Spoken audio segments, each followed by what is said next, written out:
आज हम लोग थोड़ा ऊपर से ही देख लेते हैं। बिहार में किसान आंदोलन को एक बार फिर से रिपीट कर दे रहा हूँ क्योंकि यहाँ से प्रश्न बार बार आते रहे एग्जाम में। ठीक है, इंपॉर्टेंट है इसको समझना।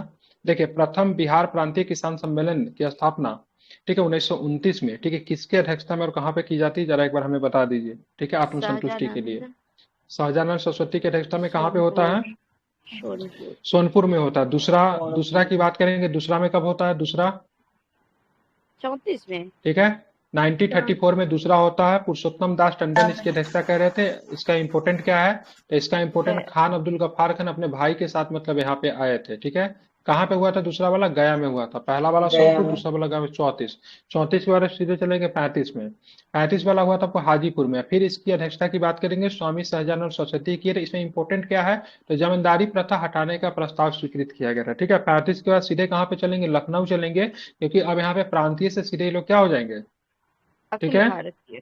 अखिल भारतीय हो जाएंगे। ठीक है, अब चलेंगे अखिल भारतीय किसान सभा की स्थापना लखनऊ में की गई थी। कब की गई थी? तो 1936 में की गई थी। ठीक है, स्वामी सदानंद सरस्वती की अध्यक्षता थी। ठीक है, महासचिव किसे बनाया था? प्रोफेसर NG रंगा को महासचिव बनाया गया था। ठीक है, जो कि आते थे आंध्र प्रदेश राज्य से। ठीक है, किसान सभा के संगठन को, आंध्र प्रदेश तो उस समय था नहीं था प्रदेश। ठीक है, ठीक है, बताना है यहाँ पे। किसान सभा के संगठन को बंगाल बिहार के गांव में फैलाने के काम स्वामी सदानंद सरस्वती और करानंद शर्मा, राहुल संकृत्यान, पंचानंद शर्मा, यदुनंद शर्मा जैसे बहुत से, ठीक है, नेताओं के द्वारा किया गया था। ठीक है, ध्यान में रखेंगे। ठीक है, आप चलिए यहाँ पे वामपंथी को काट के यहाँ पे लिख दीजिए किसान, ये गलत लिखे हुआ है। ठीक है, अब चलते हैं। यदुनंद शर्मा के नेतृत्व में 1931 में गया में किसान आंदोलन हुआ। ठीक है, किसके नेतृत्व में गया में किसान आंदोलन हुआ था, क्या बताएंगे? यदुनंदन शर्मा। यदुनंदन शर्मा। ठीक है, ध्यान में, यदुनंदन शर्मा के नेतृत्व में 1931 में गया में किसान आंदोलन हुआ। दरभंगा के क्षेत्र में 1931 में किसान आंदोलन हुए थे। ठीक है, दरभंगा के क्षेत्रों में, ठीक है, दरभंगा के क्षेत्र एवं सारण में किसानों का नेतृत्व किसने किया था? इंपोर्टेंट है, दरभंगा में किसने किया था? ठीक है, किसने किया दरभंगा में?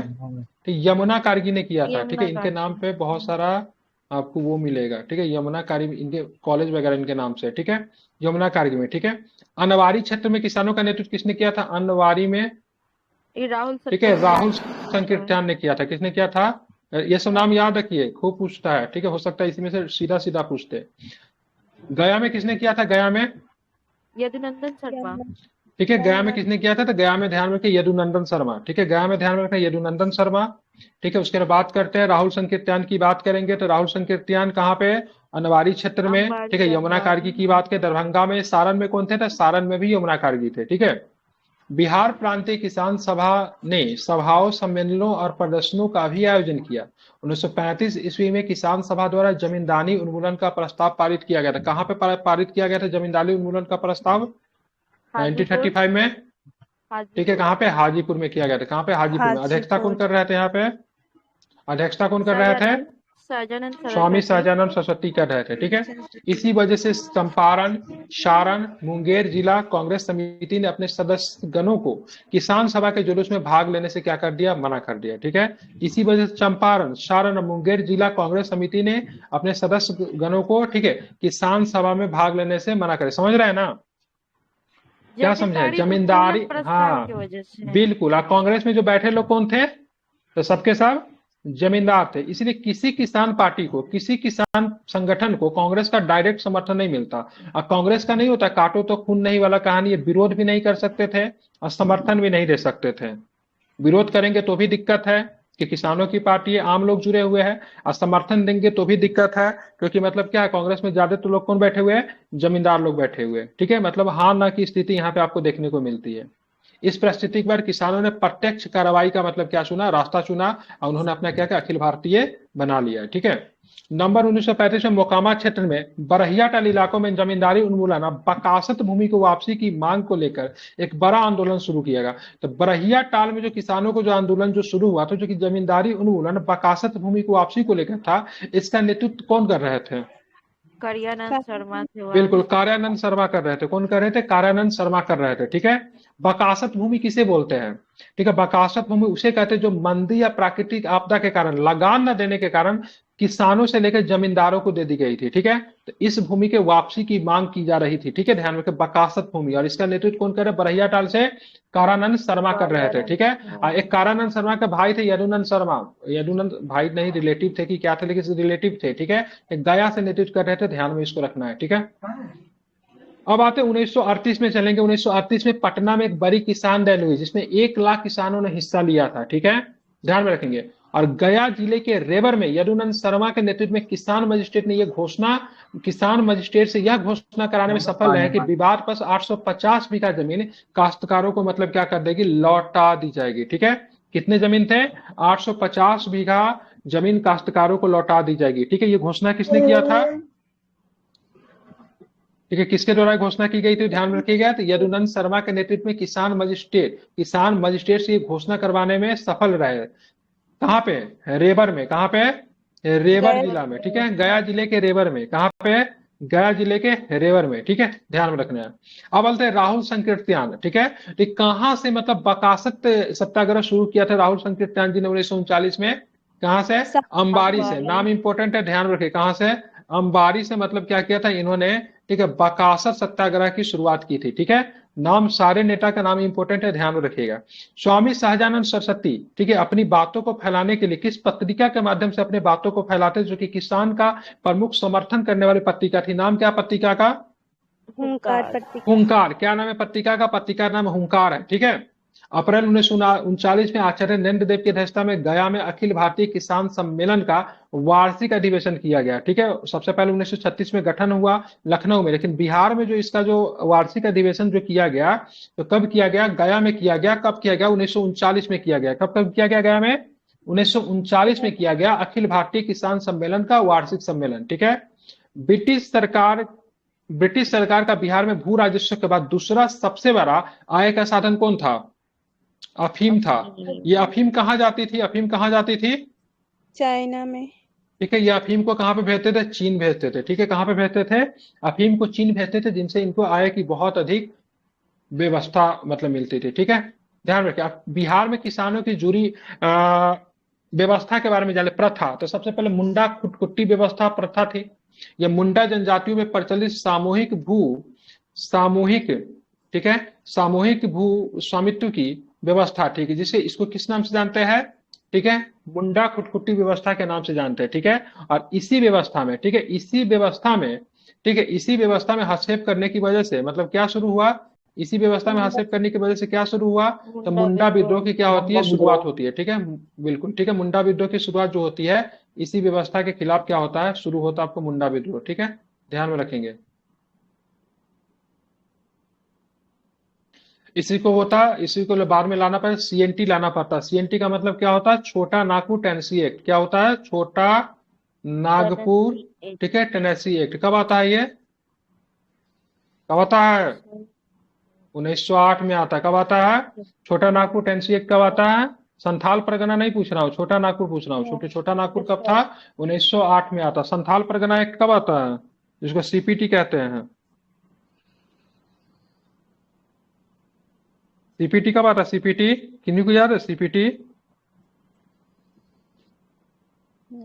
1867 संथाल के बाद आया था ना CPT? संथाल परगना जो आता है, विद्रोह कब हुआ था, 1861 में शायद का 55-56। संथाल परगना काश्तकारी अधिनियम जो था 1876 में, ठीक है, देख लीजिए। तो 1800 विरोध कब हुआ था, 1855 में, ठीक है, 1857 है, क्या है, 1876 है, थोड़ा लेट हो गया था, 1869। सही से देख लीजिए, ठीक है, क्योंकि पूछता है छोटा नागपुर वाला, तो मुझे डैम श्योर 1908 हाँ, कब 1969 है, ठीक है। अब आते हैं कम्युनिटी प्रथा, ठीक है। ये खुदकुट्टी व्यवस्था किसमें शामिल थी, मुंडा जनजाति में। ये क्या प्रकार के कैसा होता था, ये मतलब भू स्वामित्व की व्यवस्था थी सामूहिक रूप से।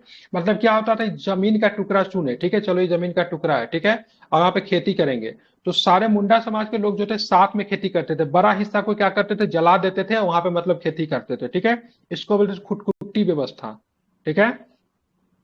उसी को मतलब ब्रिटिश ने क्या किया था, समाप्त कर दिया था मतलब, और इसी के वजह से उन्होंने क्या किया, विरोध किया। कम्यूनिटी प्रथा की बात करेंगे, बिहार और उड़ीसा में प्रचलित थी। इस प्रथा के अंतर्गत कृषि दास के रूप में खेती करने वाले कमिया जाति के लोग अपने मालिकों द्वारा प्राप्त ऋण पर दी जाने वाली ब्याज की राशि के बदले जीवन भर उनकी सेवा करते थे। मतलब समझ रहे हैं, एक बार ऋण दे दिया, ठीक है, मतलब चलो ऋण दे दिए तुमको, ठीक है, 100 रुपया तुमको दे देते, ठीक है, 100 रुपया का जो ब्याज जो होगा उसके बदले में जीवन भर मतलब क्या करते थे, उनकी सेवा करना पड़ता था, ठीक है, बंधुआ मजदूरी टाइप का था, ठीक है, इसको बोलते थे कम्युनिटी प्रथा बोलते थे। किस जाति में थी ये प्रथा, कमिया जाति के लोग थे, ठीक है। कम्युनिटी प्रथा कहाँ पे थी, बिहार और उड़ीसा में कम्युनिटी प्रथा थी। तिनकठिया प्रथा तो बताने की जरूरत है नहीं, ठीक है, लगभग देखे तो क्या होता था, ठीक है। अगर पूछेगा तिनकठिया प्रणाली में बात करें कितने प्रतिशत भूमि पे, ठीक है, नील की खेती करनी पड़ती थी, परसेंटेज अगर पूछेगा तो क्या बताओगे आप, परसेंटेज है वो 15% हुआ, ठीक है, निकाल दीजिए ना, 3/20 गुने 100 5, ठीक है, कितना 15%, ठीक है, क्योंकि परसेंटेज भी पूछा हुआ है, ठीक है, इसलिए बोल रहा हूँ, तो परसेंटेज भी आप क्या करें, याद कर ले। 15% में मतलब क्या करना पड़ता था, तो आपको नील की खेती करना पड़ता था, ठीक है। यह प्रथा बंगाल में समाप्त हो गई थी, ठीक है, लेकिन बिहार में 1917 में गांधी जी के आने के बाद ये प्रथा समाप्त होती है, ठीक है। तो बता दी कम्युनिटी प्रथा कहाँ पे थी बिहार में, किस जाति में थी, एक बार रिपीट कर रहा हूँ, बताइए जरा हमें जल्दी से। कमिया जाति कमिया जाति में थी, कहाँ पे बिहार और कहाँ पे थी, उड़ीसा ओडिशा में थी, ठीक है। खुटकुटी व्यवस्था किस जनजाति समुदाय में था, खुटकुटी व्यवस्था, मुंडा में, ठीक है, बिल्कुल, ठीक है, मुंडा में था, मुंडा में था। ब्रिटिश सरकार का बिहार में दूसरा आय का सबसे बड़ा स्रोत क्या था, अफीम। अफीम था, ठीक है। प्रथम बिहार प्रांतीय किसान सम्मेलन का आयोजन कहाँ पे किया गया, सोनपुर में, ठीक है। दूसरा वाला कहाँ पे किया गया, गया। गया में। दूसरे वाले में अध्यक्षता किसने किया था, पुरुषोत्तम दास टंडन, किसने किया था, तो पुरुषोत्तम दास टंडन ने किया था, ठीक है, ध्यान में रखेंगे। और इसी में कौन आए थे, खान अब्दुल गफ्फार खान भी आए थे, ठीक है। तीसरा वाला सम्मेलन कहाँ पे हुआ, हाजीपुर, ठीक है। किस सम्मेलन के बाद कांग्रेस के नेताओं ने किसान सभा में अपने नेताओं को जाने से इनकार कर दिया, तीसरा किसान सम्मेलन हाजीपुर, इनकार कर दिया, क्यों जाने से मना किया, जमींदारी उन्मूलन 1935 प्रस्तावित होने के कारण का प्रस्ताव जो था इसमें पास किया गया था, ठीक है। 1936 में अखिल भारतीय किसान सभा की स्थापना लखनऊ में होती थी। उनके महासचिव कौन थे, एनजी रंगा, कौन थे, एमजी रंगा थे, ठीक है, ध्यान में रखना है, ठीक है। आंदोलन का नेतृत्व कौन कर रहे थे, यदुनंदन शर्मा,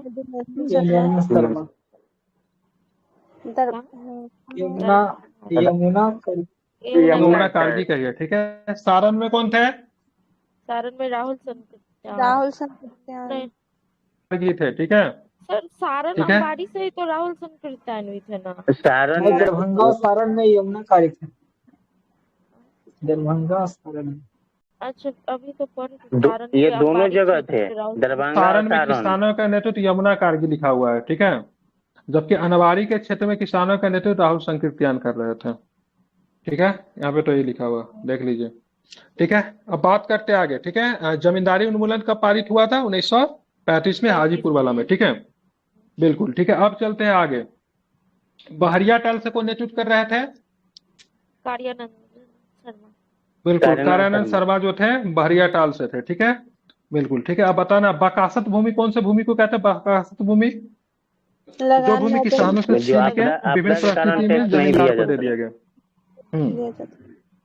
चलो बता, यदुनंद शर्मा के नेतृत्व में किसान ने मजिस्ट्रेट से ये घोषणा कराने में कहाँ पे सफल रहा कि 850 बीघा जमीन काश्तकारों को लौटा दी जाएगी, गया के किस जिला में, गया के किस जगह पे, रेवर में, ठीक है, बिल्कुल। अंबारी स्थान पे बसाकत आंदोलन किसने शुरू किया था, अंबारी में, हाँ सर इसी लाइन में हम उस समय राहुल संकीर्तन,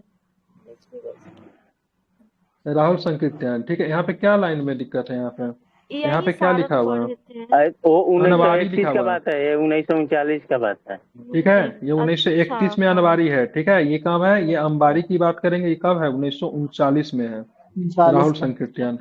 स्वामी सहजानंद किस पत्रिका के माध्यम से अपनी बातों को फैलाते थे, जागरूकता फैलाते थे, हुंकार, ठीक है, कौन सा, हुंकार। ठीक है, ये सब तो क्लियर हो। कम्युनिटी प्रथा, खुटकुट्टी हो गया, तिनकठिया हो गया। ठीक है, अब चलते हैं बिहार में अफीम की खेती और ब्रिटिश साम्राज्य के बारे में थोड़ा पढ़ लेते हैं। ठीक है, अब थोड़ा सा तो मुगल फैक्ट भी इसमें आएगा। ठीक है, देखिए बिहार में अफीम की खेती मुगल बादशाह अकबर के समय में प्रारंभ हुई थी। कब प्रारंभ हुई थी? अकबर की पारंपरिक रूप से कोयरी जाति के किसान इस खेती को करते थे। ठीक है, कोयरी जाति के लोग जो होते अभी भी होते, खेती वगैरह में खूब मतलब ध्यान रखते हैं। ठीक है, खेती उती में बहुत आगे होते हैं। ठीक है, औपनिवेशिक कालीन में बिहार में पूर्वी भारत कंपनी के अधीन करीब 5 लाख बीघे में अफीम की खेती होती थी। पूर्वी पूर्वी ठीक है, औपनिवेशिक कालीन बिहार में पूर्वी भारत कंपनी के अधीन 5 लाख ईस्ट बीघे में क्या इंडिया होती थी? अफीम कंपनी की तो खेती। हिंदी में लिख दिया क्या? हाँ, वही east east India India company company को को हिंदी में लिख दिया है। किसानों को इसके लिए नगद दिया जाता था। ठीक है, सारा माल कंपनी को देना पड़ता था। इस तरह गांव में जिले स्तर तक एक ढांचा तैयार किया जाता था, जिसका मुख्यालय पटना में था, जहां अफीम की फैक्ट्रियां थी। मतलब सारे जगह से खरीद के अफीम को कहाँ लेकर आते थे? पटना। पटना में लेकर आते थे। पटना में अफीम का क्या बनता था? केक बनता था। मतलब केक, मतलब वो छोटा छोटा टुकड़ा में नहीं, उसको कन्वर्ट करते हैं। ठीक है, सो बनता था। अतः इसकी नीलामी कलकत्ता में की जाती थी। मतलब पूरे बिहार से लेकर कहाँ पे आए? पटना में। अब पटना पटना में से उसको कहाँ पे बेचते थे? कलकत्ता में। उसकी नीलामी होता था। जो कलकत्ता ज्यादा में। पैसा जो होता था, वो वो व्यापारी क्या करता था? चीन के बाजार में क्या कर सकता था? तो अफीम को चीन के बाजार में क्या कर सकता था? बेच सकता था। वहां से वो चीन के बाजारों में बेचा जाता था। अफीम भू राजस्व के बाद ब्रिटेनी सरकार की आमदनी का दूसरा प्रमुख स्रोत था। जैसे बिहार में एक बड़ी भागीदारी थी। बिराटनी अफीम के बदले चीनियों से चाय और चांदी लिया करते थे। ठीक है, बिराटनी अफीम और चीनी चाय के वर्चस्व को लेकर 1840 में बिराटनी युद्ध ने चीन के पर्ल रिवर डेल्टा में युद्ध छेड़ दिया तथा चीन ने इसे बिराटनी हमले के घुटने टेक लिए। ठीक है, इसी को बोलते हैं अफीम युद्ध। ठीक है, कौन सा युद्ध बोलते हैं? अफीम युद्ध बोलते हैं। ठीक है, जो कि चीन का इतिहास पढ़ेंगे तो उसमें पढ़ना है। ठीक है, समझ गए? तो कुछ विशेष इसमें नहीं है। कितने बीघे पे चीन अफीम का खेती होता था? लगभग कितने बीघे पे होता था अफीम की खेती? 5 लाख बीघा पे। ठीक है, बिहार में अफीम का खेती की बात करेंगे तो आपको किसके शासनकाल में? अकबर के शासनकाल में ही प्रारंभ अकबर होता का था। शासन अफीम है। का स्ट्रक्चर क्या था? बिहार से अफीम को खरीद को पटना में लाते थे। पटना से कहाँ भेजते थे? कोलकाता भेजते थे। कलकत्ता। कोलकाता में बोली लगता था और उसके बाद मतलब क्या होता था? उसको चीन भेजा जाता चीन था। ठीक में है, और इसी को लेकर मैं चीन से जाके लोग क्या खरीदते थे? अरे ब्रिटेन के पास क्या चाय था? कुछ तो था नहीं था। ब्रिटेन कितना चांदी देगा? ब्रिटेन अगर ज्यादा अगर चांदी देगा तो क्या होगा? पूरा चांदी उसका समाप्त हो जाएगा। तो ऐसे कंडीशन में क्या होता था? ऐसे कंडीशन में उन्होंने क्या किया? मतलब चीन को अफीम का लत लगाया और उसके बदले में वहां से मतलब क्या किया? चाय खरीदना था, चाय के बदले में कुछ ना कुछ देना था, तो इन्होंने चीन से ही मतलब अफीम के बेच के चांदी लिया, फिर उसी चांदी से मतलब क्या किया? उन्होंने वहां से चाय खरीदा। ठीक है, ध्यान में रखेंगे।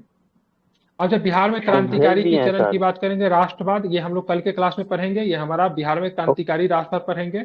इसमें बहुत सारे कुछ निकल कर आएगा। इसको कल के क्लास में देखेंगे। अभी जो है से हम सर लोग जो वो है से वाला थोड़ा भेज सा, दिए हैं। हाँ हाँ, बत्तख मियाँ हाँ, ग्रुप में डालिए ना, ग्रुप में, क्योंकि हमको उस आईडी पे ले जाना है। नहीं ना, चलिए हम फॉरवर्ड डाल अलग देते हैं। है।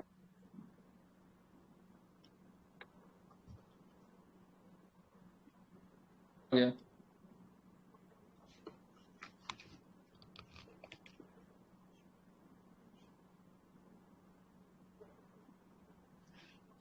चलिए, आप पढ़ते हैं, बत्तख मियाँ ने बचाई थी गांधी जी की जान। किसने? बत्तख मियाँ ने किनकी जान बचाई थी? तो गांधी जी की जान की बात करेंगे, बत्तख मियाँ ने बचाई थी। ठीक है, अब चलिए इसको जरा देख लेते हैं। 1970 में स्थानीय नील किसानों की समस्या को देखने समझने के लिए गांधी जी, ठीक है, क्या होता? गांधी जी चंपारण आए थे। यह गांधी जी के चंपारण प्रवास में आगे चल के उनके जीवन कर में मील का पत्थर साबित हुआ। उन दिनों भले ही गांधी जी देश के बड़े नेताओं जैसी ख्याति नहीं थी, पर चंपारण के लोगों की निगाह में वो किसी मसीहा से कम नहीं थे। नील किसानों को लगता था कि वे उनके इलाके से नीलहे अंग्रेजों को मारकर ही भगाकर ही दम लेंगे। यह बात नील प्लांटरों अंग्रेजों को खटकती थी, इसलिए हर हार में गांधी जी के चंपारण से भगाना चाहते थे। ठीक है, इसी दौरान अंग्रेजों ने गांधी जी के कत्ल की साजिश रची, जिसमें से एक मुस्लिम को मोहरा बनाकर पूरे देश भर में सांप्रदायिक दंगे रहने की रंग थी। ठीक है, मतलब किसे साजिश में एक मुस्लिम मुस्लिम को क्या बनाया गया? मोहरा बनाया गया। पूरे देश भर में सांप्रदायिक दंगा मतलब कत्ल की मतलब सांप्रदायिक दंगा का रंग देने का कारण था। इसके पीछे अंग्रेजों का इरादा था कि सांप भी मर जाए और लाठी भी न टूटे। सांप्रदायिकता की नजाकत को देखते हुए साजिश को अंजाम देने के लिए मोतिहारी, ठीक है, मोतिहारी नील कोठी के अंग्रेज मैनेजर W.H. इरविन ने अपने रसोईया बत्तख मियां नामक एक मुसलमान को चुना। किसे चुना? एक बत्तख मियां नामक एक रसोई को मतलब नामक एक मुस्लिम को चुना। प्लान के अनुसार वार्ता है तो इरविन के घर रात्रि भोज पर आए गांधी जी को दूध की गिलास में जहर मिलाकर पिलाना था, लेकिन अपनी जान जोखिम में डालकर देशभक्त बत्तख मियां ने गांधी जी और डॉक्टर राजेंद्र प्रसाद के कानों में बोलकर अंग्रेजों को साजिश का भंडाफोड़ कर दिया। फिर गांधी जी ने उसे जहरीले दूध को तो नहीं पिया, लेकिन रात में आकर एक बिल्ली पी गई जिसकी मौत हो गई। ठीक है, इस प्रकार एक सच्चा देशभक्त बत्तख मियां ने विश्व शांति के अग्रदूत और अहिंसा के पुजारी महात्मा गांधी की जान बचाई थी। इसका खमियाजा बत्तख मियां का भुगतना पड़ा। अंग्रेजों ने उनका पूरा घर ध्वस्त कर दिया और सारी जमीन जायदाद भी हड़प लिए। एक कहावत है कि बचाने वाला मारने वाला से बड़ा होता है, लेकिन यहाँ बचाने वाला इतिहास में ठीक है एकाध पन्नों में खो गया, मारने वाला गोडसे हजारों पन्नों में छा गया। गांधी जी ना होते तो शायद देश की आजादी का स्वरूप कुछ और होता, और बत्तख मियां ना होते तो गांधी युग भी ना होता। मतलब अच्छा लिखा है। ठीक है, बत्तख मियां की देशभक्ति से अभिभूत स्वतंत्र भारत के प्रथम राष्ट्रपिता डॉक्टर राजेंद्र प्रसाद ने 1950 में उन्हें मोतिहारी यात्रा के क्रम में उनकी खोज खबर की और बिहार सरकार को गांधी की जान बचाने वाले देशभक्त को अंग्रेजों द्वारा छीनी गई जमीन लौटाने और पूरे परिवार को आर्थिक संरक्षण देने का आदेश दिया था। बाद में राजेंद्र प्रसाद ने राष्ट्रपति भवन में ठीक है बतौर खास मेहमान उनके बेटे मोहम्मद खान अंसारी को परिवार सहित रखा भी था। ठीक है, तो ये जो था आपका बत्तख मियां का कहानी था, लेकिन उस बिल्ली को भी नहीं भूलना चाहिए जिसमें बिल्ली ने उस दूध को पिया था, बिल्ली उसके का बाद तो में नाम नहीं मृत्यु हो पूछेगा गई। एग्जाम। हाँ, लेकिन नहीं पूछेगा, लेकिन कहानी यही है। मतलब रियल स्टोरी क्या था भाई, बत्तख मियां ने गांधी जी की जान हाँ। बचाई थी। रीजन क्या था, गांधी जी चंपारण पहुंचे तो नीलहे साहब कहते थे। क्या कहते थे उनको? नीलहे साहब कहते थे। नीलहे साहब जो कि नील की खेती करने वाले बड़े बड़े प्लांटर्स होते थे। ठीक है, ये बड़े बड़े कोठी में रहते थे। ठीक है, कोठी में रहते थे। अब नील की खेती समाप्त हो जाती थी, इनको कोठी भी खाली छोड़ के जाना पड़ता, सारी दिक्कतें इनको होती। ठीक है, तो इसी क्रम में मतलब क्या क्या इन्होंने देखा से गांधी जी पूरी तरीके से मतलब इनको हटा के ही मानेंगे, तो इसलिए उन्होंने गांधी जी को मारने का ही मतलब क्या किया, प्लान कर लिया। ठीक है, और इसमें मुख्यतः कारण क्या था, तो भाई साहब मारेंगे तो नीलहे किसान, लेकिन इसको रूप क्या देंगे, जब बत्तख मियां ने हत्या की है। ठीक है, ऐसा प्लान देने का मन था, मतलब हिंदू मुस्लिम दंगा कराने का मन था। लेकिन बत्तख मियां जो कि मतलब अंग्रेजों के रसोइया तो थे, लेकिन उन्होंने इस प्लान की मतलब क्या की, भंडाफोड़ कर दिया। ये इनसे मतलब क्या हुआ, गांधी जी की मतलब क्या बन गया, जांच मतलब उनकी जान बच गई। ठीक है, किसने ये प्लान किया? तो अंग्रेज अधिकारी का नाम आप पूछ सकता है, WS इरविन। क्या नाम था इसका? मोतिहारी के नील कोठी के अंग्रेज मैनेजर थे WS इरविन। अब इसका नाम ध्यान में रखिएगा। ठीक है, क्या नाम था? WS इरविन ने यह प्लान किया था। ठीक है, साथ में गांधी जी के साथ कौन गए थे? राजेंद्र बाबू गए थे। ठीक है, तो ये भी आप ध्यान में रख सकते हैं, इंपॉर्टेंट नाम है ये दोनों। ठीक है, बाकी इसमें कुछ है नहीं। बाकी लिखा बहुत अच्छा, मतलब जिसने भी लेख को लिखा है ना, काफी बढ़िया लिखा है। ठीक है, हाँ ये भी इंपॉर्टेंट है से बाद में मतलब उनका खोज खबर किया गया था, उनका जमीन वगैरह छीन लिया गया था, बाद में लौटाया गया था बिहार सरकार के द्वारा। और राजेंद्र बाबू ने ठीक है मोहम्मद जान अंसारी को अपने ठीक है परिवार सहित मतलब राष्ट्रपति भवन में भी रखा था। क्या नाम था? मोहम्मद जान अंसारी का नाम आप ध्यान में रख सकते हैं, जो कि उनके पुत्र थे। ठीक है, क्लियर?